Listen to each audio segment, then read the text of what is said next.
Euh, Nous sommes de retour après une pause suite au premier concept, le conseiller, le conseiller de classe que nous trouvons dans la grande thématique les leviers pour oser le changement. Donc, euh, je viens de vous exposer ce premier concept, le conseil de classe. Justement, c'est pour vous montrer à quel point c'est utile et important pour l'administration d'avoir un conseil de classe. Et dans ce conseil-là, on se rappelle que nous trouvons les délégués des parents, les délégués des apprenants, des élèves, le temps reparti, etc. Donc, et nous avons vu en dernier ressort que le conseil de classe, c'est un lieu d'échange, de partage, mais aussi un lieu où nous devons prendre des décisions. Donc, c'est utile parce que, et c'est bien que nous, à ce niveau-là, au niveau du conseil de classe, et préalablement nous anticipons les griefs, les problèmes, donc ce qui nous permettra de prendre a posteriori des décisions parce que les informations ont été recueillies par le conseil de classe. Justement, euh, mis à part du conseil de classe, l'administration scolaire, c'est un espace où tous les acteurs doivent se sentir préoccupés à, de nos jours par les divers questionnements, les préoccupations des parents, des apprenants et tout ce qui tout et tout le monde. Donc c'est la raison pour laquelle le conseil, l'administration scolaire doit mettre sur pied le conseil d'enseignement. Qu'est-ce que c'est? Quelle est son importance? Et quelle est son utilité?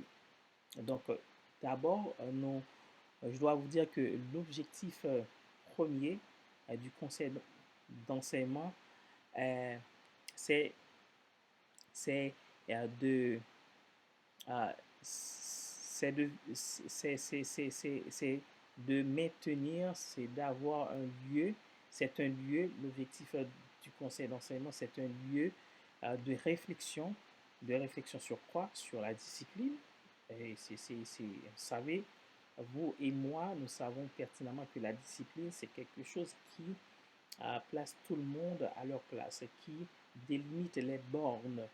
Donc, c'est ce qui nous dit, voilà, voilà ce à quoi nous aspirons. Voilà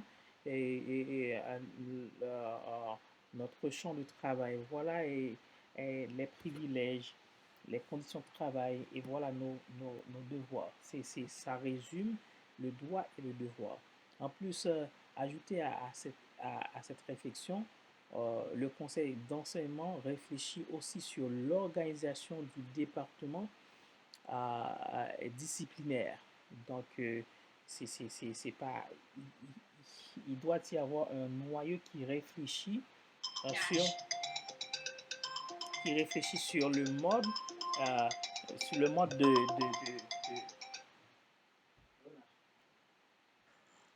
alors,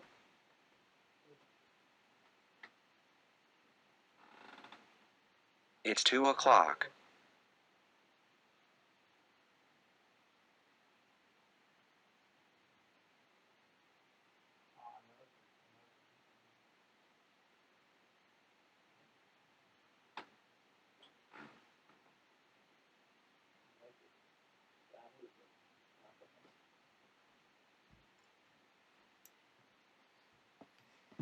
pardonne-moi, je viens de recevoir un appel, donc c'était important pour moi de, de le prendre. Merci de votre patience. Donc, euh, il faut qu'il y ait un noyau qui réfléchit sur la façon dont on doit faire évoluer le code disciplinaire et il faut ajuster, c'est ce noyau-là et et doit ajuster les disciplines en fonction du temps, en fonction de la réalité, en fonction des besoins, en fonction des défis aussi.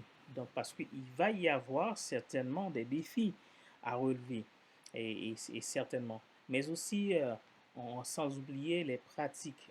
Le conseil d'enseignement doit réfléchir sur les pratiques pédagogiques.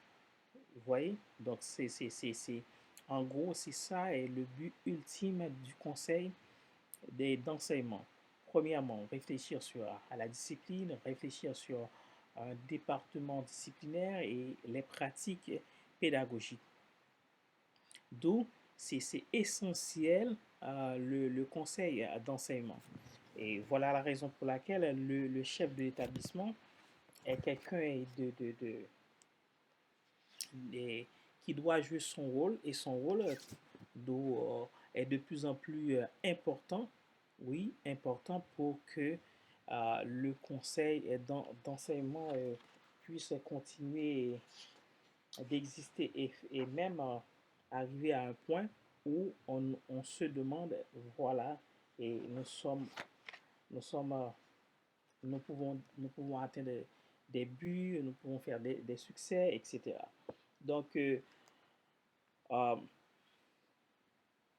à partir de cela, au niveau du conseil d'enseignement, donc cela nous, nous amène à, à prêter l'oreille, à écouter, et à se montrer disponible pour écouter les enseignants. D'où, c'est pourquoi José Fouque nous dit que, et je lis pour vous, euh, par son écoute, c'est-à-dire par l'écoute du conseil d'enseignement, le conseil d'enseignement se montre au service des enseignants, cherche à apporter des réponses à leurs demandes. Ce conseil-là manifeste de l'intérêt et de la curiosité pour la discipline et ressent la réflexion sur les pratiques pédagogiques. Parce que la discipline, ça nous aide à, voyez, donc faire les ajustements, recalibrer et nos politiques d'intervention, recalibrer la vie de la classe, la vie au niveau de l'administration. Et ce conseil-là valorise les réussites, les innovations. Vous voyez, donc quand on voit le conseil d'enseignement, c'est pas seulement un noyau, une instance qui est là justement pour s'accentuer, se focaliser sur l'enseignement. Non, c'est pas ça. C'est pas ça. Le conseil d'enseignement donc, prend en compte nécessairement les acteurs, que ce soit les acteurs qui évoluent dans l'enseignement, et, et les acteurs qui prennent en compte les enseignants, qui prennent en charge les apprenants.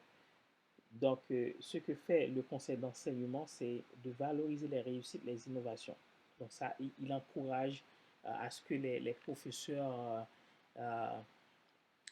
fassent des innovations dans leurs interventions, et apportent des touches nouvelles. Donc, et ce conseil-là fait l'écho des attentes des autres disciplines, des élèves, des familles. Donc, un parent ne peut pas se débarquer comme bon lui semble pour imposer ses lois, pour imposer ses caprices. Donc, tout ça, c'est le conseil d'enseignement qui est en charge selon Joseph Fouque. Dans l'échange, il signifie ce dont il est porteur. Le conseil d'enseignement est le garant du bon fonctionnement de l'établissement. Il est responsable de l'application de la politique nationale et académique. Ce conseil-là dispose des moyens organisationnels et financiers. Il dispose d'indicateurs sur les effectifs, sur les résultats de la discipline. Il est un ambassadeur des structures de formation. Donc, ce conseil d'enseignement-là, c'est non seulement il joue son rôle à l'interne, il supervise ce qui se fait, il apporte des réponses, il apporte des supports, mais aussi il fait appliquer normalement les grandes lignes de la politique éducative. Voir est-ce que tout a été bien fait, est-ce que tout est fait, est-ce qu'on est sur la bonne voie. Donc, ce qui veut dire que il est essentiel pour nous aujourd'hui d'avoir un conseil d'enseignement, mis à part les conseils d'apprentissage, mais aussi nous devons avoir un conseil d'enseignement, parce que le conseil d'enseignement a réfléchi sur la discipline, réfléchi à mettre en place un département disciplinaire sur les pratiques pédagogiques, qu'est-ce qu'il faut corriger année après année, quelles décisions il faut prendre. Donc tout cela a un rapport vraiment à la politique éducative. Donc il est essentiel de mettre en place euh, euh, un, un conseil d'administration. Donc c'est essentiel, essentiel, vraiment essentiel pour nous.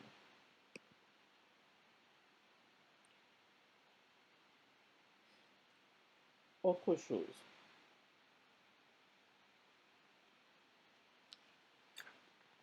autre chose, pour finir avec le conseil d'enseignement, je lis pour vous, lorsque les équipes sont rompues à ce type de fonctionnement, la forme la plus aboutie de la démarche peut se traduire par la mise en place euh, d'un projet de discipline. Voici presque in existo le projet de l'équipe d'histoire. Donc, pour dire que ça rentre dans le projet d'établissement. Je vous ai parlé il y a 15 jours de projet d'établissement. Donc, quand on a un projet d'établissement, le projet c'est quelque chose qui prend forme jour après jour, année après année. Donc, c'est quelque chose qui évolue année après année.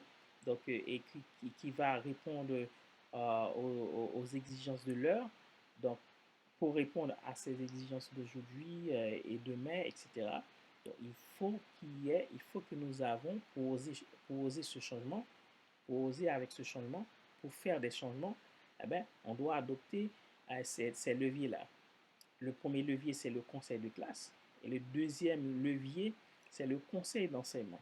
En résumé, le conseil d'enseignement, et je résume pour vous, a pour but de réfléchir sur la discipline, de réfléchir euh, sur la création du département, ou du moins c'est sur le renforcement du département disciplinaire, et enfin écoutez ça bien, sur les pratiques pédagogiques. En somme, c'est ce que nous pouvons dire du conseil d'enseignement. Merci et on va voir dans quelques instants le conseil pédagogique.